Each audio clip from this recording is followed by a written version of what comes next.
Praise the lord. దేవుని ఘనమైన నామమునకు మహిమ కలుగును గాక. ఈరోజు దేవుని వాగ్దానము, మీరు యెహోవాకు సమాధాన బలి అర్పించినప్పుడు అది అంగీకరింపబడినట్లుగా అర్పింపవలెను.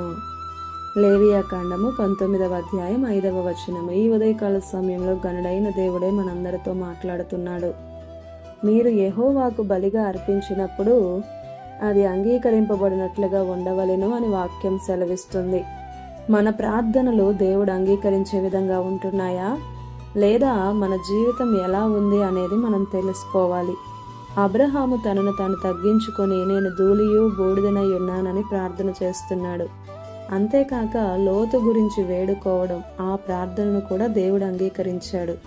మరి అబ్రహాము వలె మన ప్రార్థనలో కూడా తగ్గింపు అనేది ఉండాలి. మన ప్రార్థనలో కలంకం లేకుండా నిర్దోషమైన జీవితము కలిగి పరిశుద్ధంగా ఉండాలి.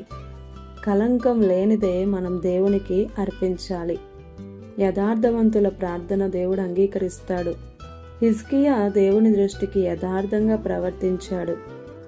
ఆనాడు హిజ్కియా చేసిన ప్రార్థన అంగీకరించి ఆ జనులను స్వస్థపరిచాడు. నీతిమంతుని విజ్ఞాపన మనఃపూర్వకమైనదై బహుబలము గలదై ఉండెను అని వాక్యం సెలవిస్తుంది. నీతిగా యథార్థంగా బ్రతికే ప్రతి ఒక్కరిని కూడా వారి ప్రార్థనను దేవుడు అంగీకరిస్తాడు. ఎవరైతే విశ్వాసముతో ప్రార్థిస్తారో వారి ప్రార్థనను అంగీకరిస్తాడు, వారి పాపాలను క్షమించి వేస్తాడు. మరి దేవునికి దివారాత్రులు మొరపెడుతూ మన ప్రార్థనలకు జవాబు రావాలి అని ఆశిస్తున్న మన ప్రార్థనలో ఇవన్నీ ఉన్నాయో లేదో ఒక్కసారి పరీక్షించుకోనివే. మన దేవుడు కలంకమే లేనివాడు. ఆమేన్.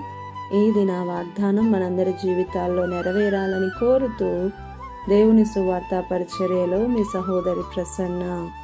God bless you. ఆమేన్.